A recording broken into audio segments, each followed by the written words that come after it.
Hey everybody, Jeff Schneider here, and in today's video, I'm going to show you a new track that I put together. It's got some great R&B chords, some really nice melodies. I'm going to show you what's going on under the hood, break it down for you, so you guys can play it at home and learn something along the way. Before we get into it, I want to first thank Audio Blocks for sponsoring today's video. They're one of the largest stock music libraries out there with over 100,000 music clips and sound effects and loops. So whether you're making video or you're licensing music and you need some inspiration, or you are making beats and you need loops or sound effects, it's a great resource and a great resource for inspiration for both musicians and video creators alike. And it's a subscription-based platform, so you pay once a month or once a year and you get access to everything.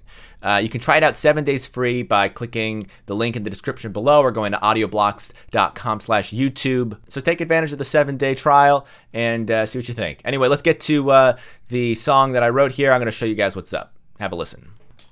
2, 3.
So we're going to break it down now. I'm going to kind of talk about some of the chords and the melody at the same time.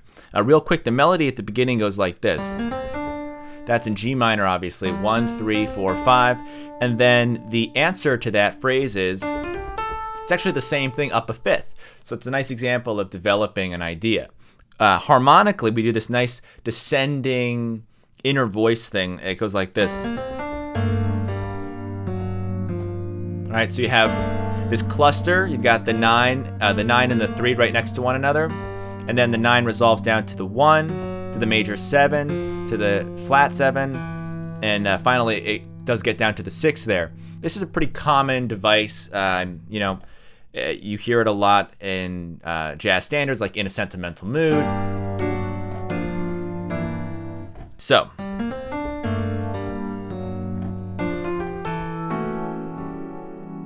And then we get to this chord here, really nice voicing. Technically it's a C13 sharp 11 flat 9. So I'm not playing the bass note right now, but I can drop it down there in my pinky if I want, followed by a basic 2-5-1. So B flat major there. So we do start in G minor, we go to B flat major, pretty standard modulation. Then we go back to the G minor for the second A section. The melody does change here though, right? So we're doing slightly different from the first time. First time was this. Now we're going little variation. And then again, we do a similar variation in the answer phrase there. Same chords though.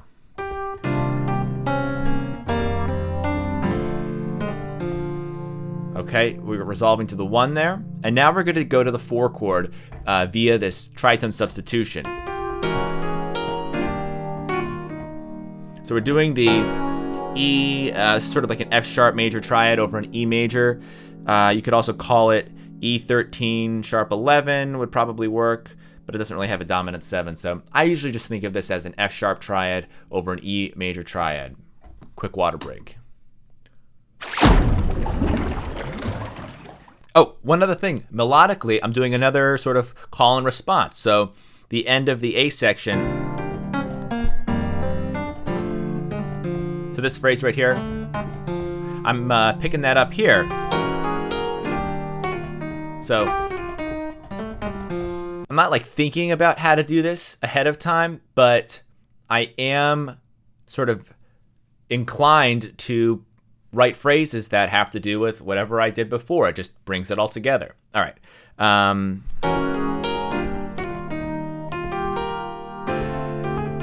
So we're going from the 4 chord to the 3 chord. That's D minor 7. And then we do the surprise. This is D flat major 7 or major 9. This is the flat 3 in the key of B flat major. Non-diatonic chord, of course. To the 2, to C minor. Back to the 4. Same thing. D flat major. But this time we just do a regular 2-5 because we're going back to the 1. So this is really a sort of a pop form, right? We started with this verse, then we repeated it slightly differently, and then we went to the pre-chorus. Right? And then it's leading right into the chorus. So the end of the pre-chorus is...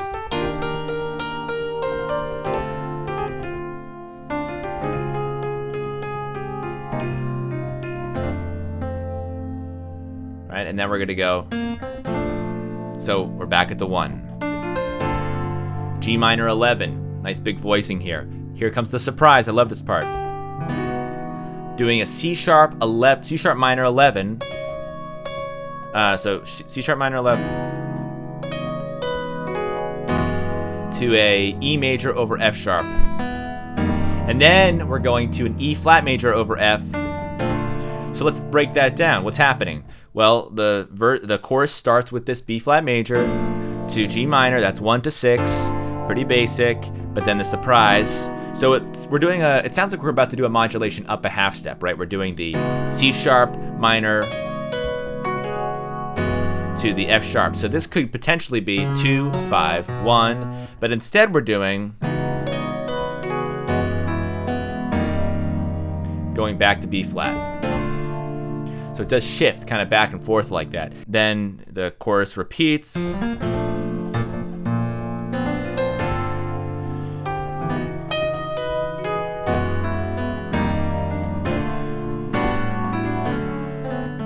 So there, we're doing another modulation. We're going to the 3 major. So I'll do it from the B major modulation.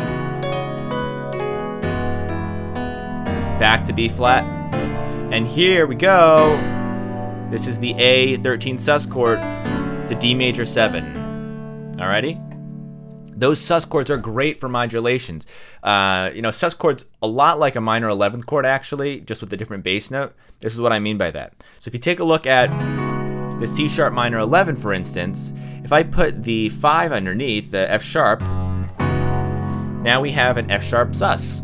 So that's why you see these minor 11 chords a lot in modulations, or the sus chords in modulations. If you even look, back to tunes like All the Things You Are.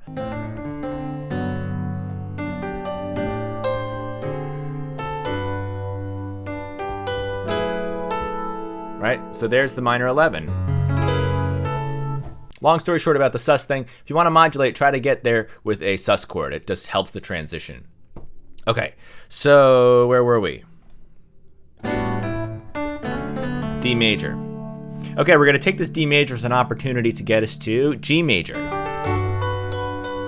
So G major, we were in G minor at the beginning, now we're in G major, so it's sort of a shift to the parallel major, excuse me. At one point, I thought about doing a D dominant chord just before the G major, something like this. You know, some sort of a transition like a D7 flat 9. But I didn't think it was that necessary. I think D major to G major sounds perfectly fine. C minor over G, really nice sound. It's like the 4 minor chord over the root. So this thing down here, it's called the pedal because we're holding that bass note out throughout a couple different chords. But now it changes. Sometimes I play F sharp half diminished here. Sometimes I go straight to F sharp fully diminished. Either way, it sounds good. B augmented, B7 augmented. All right, so let's talk about that. We're doing G major. This is still very G major. And now it sounds like we're about to set up E minor. Right? You'd think it was going there, and that would be cool, but we want to do another surprise, so we're going to go to E major instead. E major 7. It's another head fake, deceptive cadence, whatever you want to call it.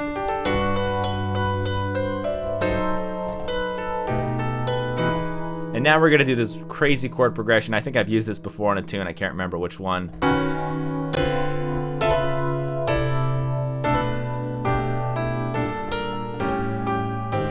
So the bass line's just going down, down, down, down, down. Let's talk about the chords.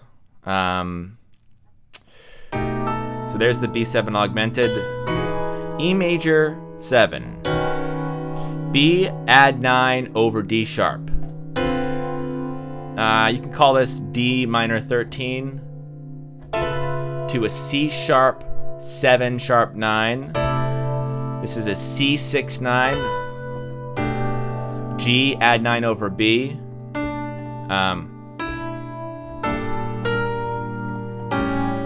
So it goes to G minor over B flat to A7 to A flat major 7. Let's do it one more time.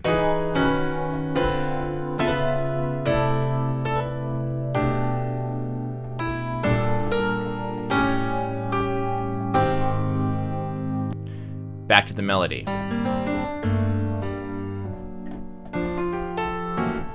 Same as before. Okay, so now it sounds like we're going back to the verse, but then halfway through we go straight into the chorus.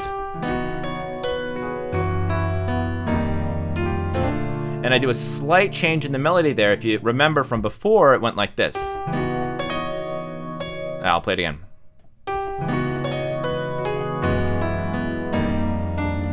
So, but this time for the finale, I go, it's a slight change, but these little changes do add up to creating interest and variety. So, you know, I think one of the issues with a lot of people's, at least in my opinion, composition and improvisation is they think that they need to be making things really complex and changing their ideas up again and again and again drastically. But really, these little shifts really do make a big difference. So you can take an idea, develop it slightly, and make some really good music. So we're coming out of the bridge. Go to the verse for a hot second, and then go straight into the chorus. Into the chorus. Slight variation. Okay. Now this is a little bit different. Trying to throw another curveball in there. So I'm going from the G minor to this classic voicing. This is G13 flat 9, and if you notice the formula for this, it's one of these upper extended triad voicings where I have an E major chord there, and then I've got the flat 7 and the root. But I get there by doing this nice half step chromatic, triadic, whatever you want to call it. Right, so I get there by doing the F sharp triad to the F triad to the E triad. So I'm coming from G minor. Now, yeah, you know, this doesn't sound that great, but it's happening so fast that it's okay. These are like passing chords almost. That's really it.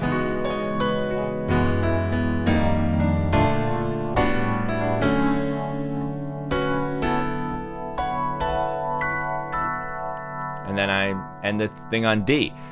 Funny story, it's not a story, but one of my considerations here for ending on that D was to instead end like this. So